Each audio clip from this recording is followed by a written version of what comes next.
Good morning, শুভ সকাল। চলে এলাম নতুন দিনে নতুন আর একটা ভিডিও নিয়ে। শুভনন্দ উৎসব। আজকে দেখো গোপুরা আবার অন্যভাবে সেজে উঠেছে।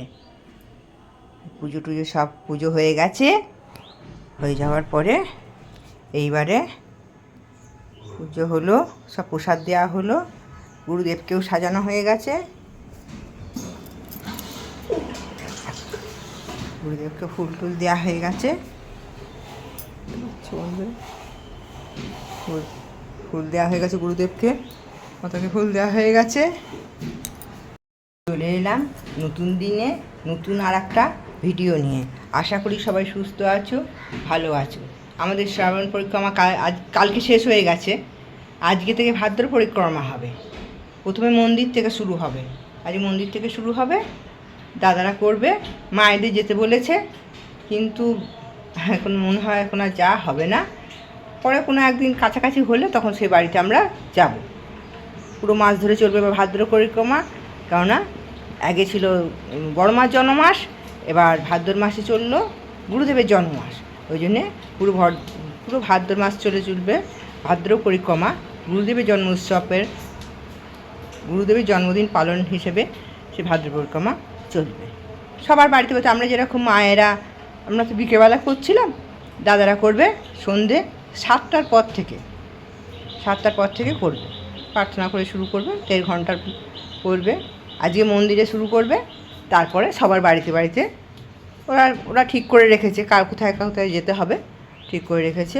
আমাদের কাছাকাছি হলে আমাদের বলেছে, এবার দূরে তো আমরা যেতে পারবো না, মাতৃ সম্মেলনটা আমরা করলাম।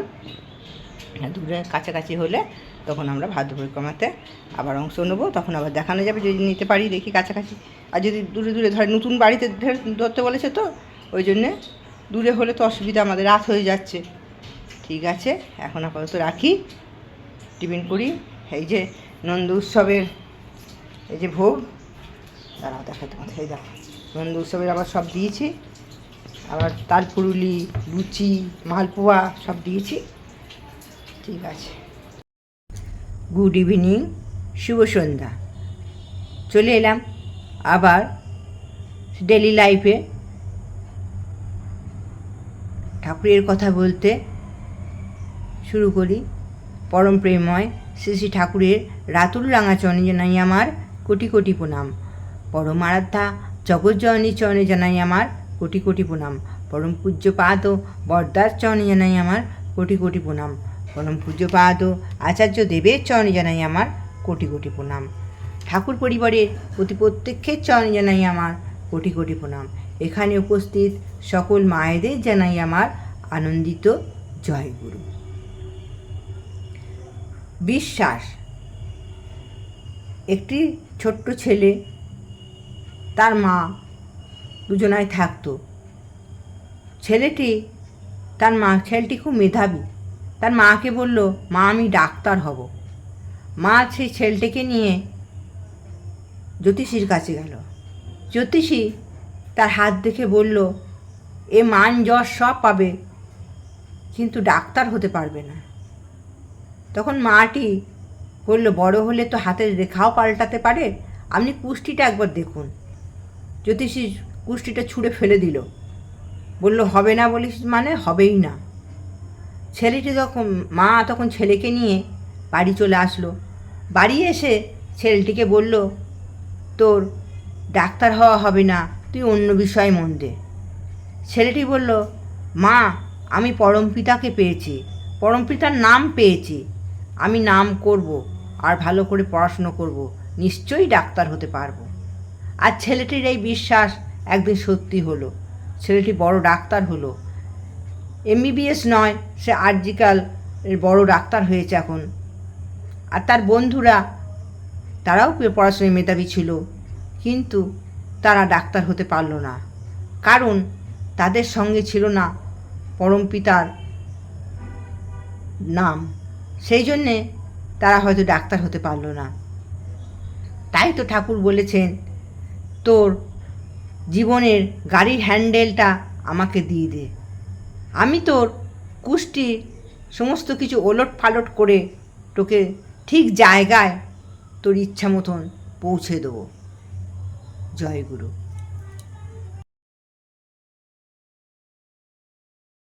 আবার একটি মা,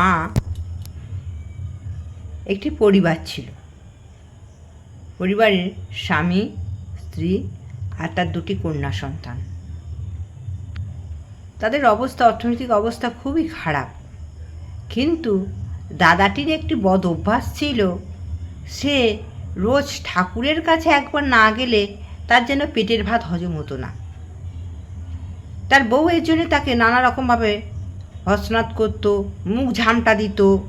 আবার শেষে বলতো, তুমি ঠাকুরকে গিয়ে তো বলতে পারো আমাদের অর্থনৈতিক অবস্থার কথা। এমনি রোজই বলে। বলতে বলতে একদিন বলল, আমাদের 2টো মেয়ের বিবাহ দেওয়ার কথাটা ঠাকুরকে গিয়ে বলবে। তখন দাদাটি শুনল। আবার পরের দিন বলল, আমাদের 2টি মেয়ের বিবাহ দেওয়ার কথাটা ঠাকুরকে গিয়ে বলল। তে পরের দিন কোনো রকমে দাদা কি ঠাকুরকে কথাটা বলেই ফেলল। ঠাকুর বললেন, পরম পিতা আছে, সব ঠিক হয়ে যাবে। এই রকমই রোজই দাদাটি যায় ঠাকুরের কাছে। ঠাকুরের কাছে গিয়ে পাশে চুপটি করে বসে থাকে কিছুক্ষণ। একদিন ওরম বসে আছে, জমিদার, সেখানকার জমিদার একটা সুন্দর বড় কম্বল কিনে ঠাকুরকে দিলেন এবং বললেন, ঠাকুর, এটাকে আমি আপনাকে নিবেদন করলাম। ঠাকুর বলল, রাখ পাশে রেখে জমিদার প্রণাম করে, ঠাকুরকে প্রণাম করে বাড়ি চলে গেল। তারপরে ঠাকুর সেই কম্বলটি নিয়ে সেই দাদাটিকে দিয়ে দিলেন, গরিব দাদাটিকে দিয়ে দিলেন। বলে, এই নে, তোর তো গায়ে দেওয়ার কিছু নেই, তুই এটা নিয়ে যা, গায়ে দিবি। দাদাটি মাথায় করে নিয়ে, কম্বলটি মাথায় করে নিয়ে বাড়ি চলল। বাড়ি যেতে যেতে জমিদারের পাইক দেখতে পেল দাদাটিকে মাথায় যে কম্বলটা জমিদার দিয়ে এসেছিল সেটা নিয়ে চলে যাচ্ছে। তখন সে পাইক সেই দাদাটিকে ধরে নিয়ে গেল জমিদারের কাছে। জমিদার তাকে খুব মারধর করলো। মারধর করার পরে তাকে নিয়ে আসলো ঠাকুরের কাছে। ঠাকুরের কাছে এনে ঠাকুরকে বলে, ঠাকুর, আপনাকে আমি যে কম্বলটা দিয়েছিলাম, এই ব্যাটা চুরি করে নিয়ে পালাচ্ছিল, ধরে এনেছি। ঠাকুর বলল, না রে, ওর গায়ে দেওয়ার কিচ্ছু নেই, আমি ওকে ওটা দিয়েছি। তুই বড্ড অন্যায় করেছিস, ভুল করেছিস। ঠাকুরের মুখটা যেন অন্ধকার হয়ে গেল। জমিদার দেখে বুঝলো ঠাকুরের খুব কষ্ট হয়েছে। জমিদার সঙ্গে সঙ্গে ঠাকুরের পায়ে ধরে বলল, ঠাকুর, আমায় ক্ষমা করে দিন, আমি অন্যায় করে ফেলেছি, আমি কি করে প্রায়শ্চিত্ত করব।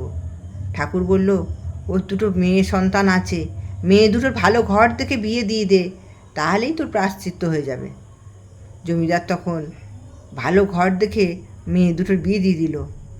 আমাদের ঠাকুরই হচ্ছে এরকম পরম দয়াল, পরম প্রেমময়।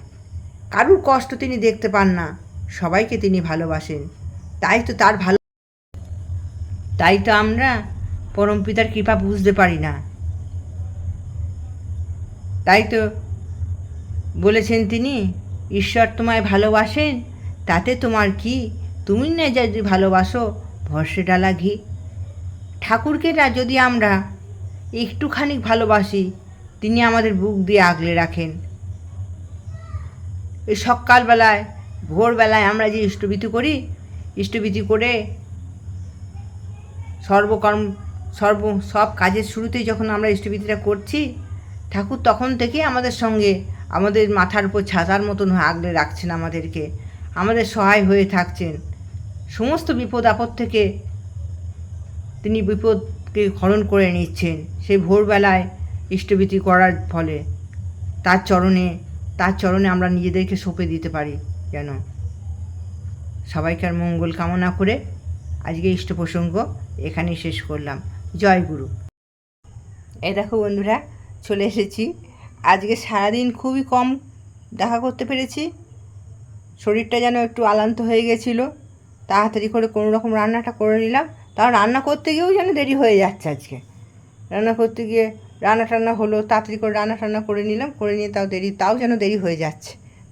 ইয়ে লাইটটা মুখের পর লাগছে, তো করে নিলাম। করে নিয়ে দুপুরবেলা আজকে ঘুমিয়ে গেছি, জোর ঘুমিয়ে গেছি আজকে। তারপরে এই যে আবার চলে এলাম, শাড়ি ফাড়িগুলো খানিক তুলেছি, আর এখনও খানিক শাড়ি বাকি আছে তুলতে। কোথায় বেরোনো নয় তো, বেরোনোর সময় তো বার করে নিয়ে, বললাম না বেরোনোর সময় তো বার করে নিয়ে পড়ে চলে গেলাম, কিন্তু দেখো বিকেলে মাথাটা তার জন্য কিচ্ছু হয়নি। আজ যাবো একটু পরে, এবার আজ যাবো, দাঁড়াও। ওই যে প্রার্থনাটা করলাম, ইষ্ট প্রসঙ্গটা করে নিলাম, ঠাকুরের কাজগুলো আগে করে নিলাম, করে নিয়ে এই যে দেখাই, এই দেখো সব ইস্ত্রি ফিস্ত্রি সব ইস্ত্রি হয়ে গেছে। উল্টো পাল্টা বকছি, ইস্ত্রি ফিস্ত্রি বলছি, সব ইস্ত্রি হয়ে গেছে মোটামুটি। এখনও আর 2-3টে কাপড় আছে, বেশি নেই। আর একটা কাপড় কালকে কোনো ভেঙেছি, ওটা আর করা লাগবে না, 2 দিন পরেছি, ও এখন ওরকম করে রেখে দেবো। আর দুটো কিন্তু ইয়েটা আনা হয়নি, আজকেও একবার বেরোলাম, কিন্তু কী বলে মার দেওয়ার ওইটা আনা হলো না, রিভাইভটা আনা হলো না। তাই আজকে বলছে মেঘ ডাকছে, যে জোর জোর মেঘ ডাকছে, জামা কাপড়গুলো তুলে দিই, তুলে দিয়ে এই যে এই কাপড়টা সব থেকে ভালো। দেখো বন্ধুরা, এই কাপড়টা না খুব সুন্দর, এইটা দেখো সুন্দর কাপড়, অল্প দামে দারুণ কাপড়, একদম সিল্কের মতন দারুণ কাপড়টা। এটা কিনেছি ফ্লিপকার্টের থেকে কিনেছি, 450 টাকা না 460 টাকা দাম নিয়েছে, কিন্তু এত সুন্দর কাপড়ের এমনি মেজেটাও ভালো, পাড়টাও বেশ চকচকে ভরা, মানে শ্রাবণ মাস মানেই বর্ষাকাল, আর পরে যাও এসে আবার একটু, একে তো ঘাম হচ্ছেই, কাচতে হবে, তারপরে টুকটুক করে একটু কেচে নিলাম, একটু সাবান দিয়ে, ভালো সাবান দিয়ে কেচে নিলাম, ভালো সাবানেই কেচেছি 2 দিন ধরে, ভালো সাবান 2বার কাচা হয়ে গেছে, ইস্ত্রি করা কিচ্ছু লাগবে না। অনেক দিন বাদ দরকার হলে ঘরে একটু ইস্ত্রি আছে ঘরে, সেটা বুলিয়ে নেওয়া যাবে। কিন্তু তাঁতের কাপড় হলে খুব অসুবিধা, তাঁতের কাপড় ওই যে ইয়ে করা হয় না, কি বলে, অর্থাৎ নিজে ইস্ত্রি করতে পারবো না পুরো খুলে, আর এর কোনো ইস্ত্রি ব্যাপারই নেই। সুন্দর কাপড়, আর মেয়েটা খুব সুন্দর, মানে ওই 460-70 টাকা এত ভালো শাড়ি পাবো বুঝতে পারি না। আর্ট সিল্ক এটা বলছে, আর্ট সিল্ক বলেছে, পাড় দেওয়া খুব সুন্দর। সেটা আমি ফ্লিপকার্ট থেকে যে কটা শাড়ি কিনেছি, একটা শাড়ি খালি কিনেছিলাম, একটা শাড়ি ফ্লিপকার্টে না কোনখান থেকে কিনেছিলাম কে জানে, শাড়িটা একটু পুরনো ভাড়া ছিল, ওই কেচে কুচে আর পয়সা করে পরলাম, পয়সা দিয়ে কিনেছি। মোটামুটি অনেকগুলি লাল পাড় সাদা শাড়ি হয়ে গেছে, গাদা হয়ে গেছে, এখন আর এখন দরকার নেই, যা আছে ওই থাক, দেখা যাবে। আজকে বিকেলবেলাটা মনে হয় যেন ইয়ে হয়ে গেছে, দাঁড়াও কাপড়গুলো তুলে দিই। আজকে একটা বড় মার গান কেমন হবে জানি না, তবু একটু গাইছি।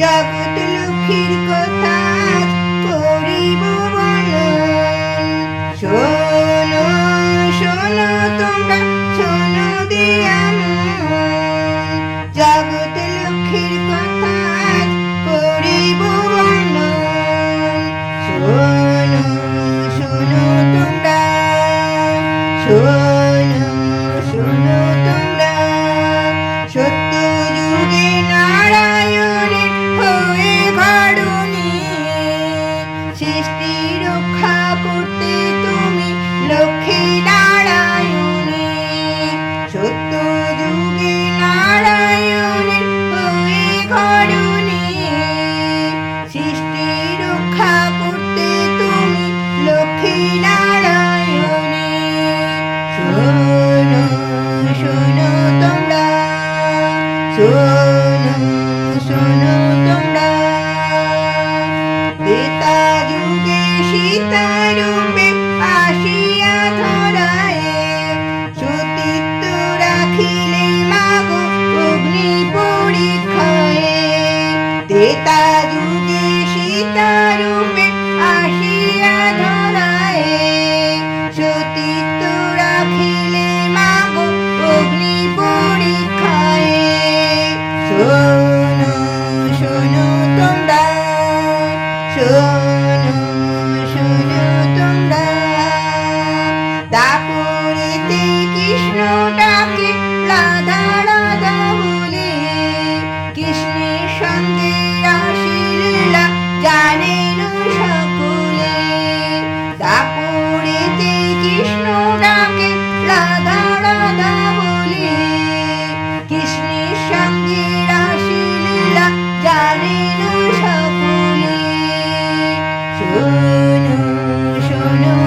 এ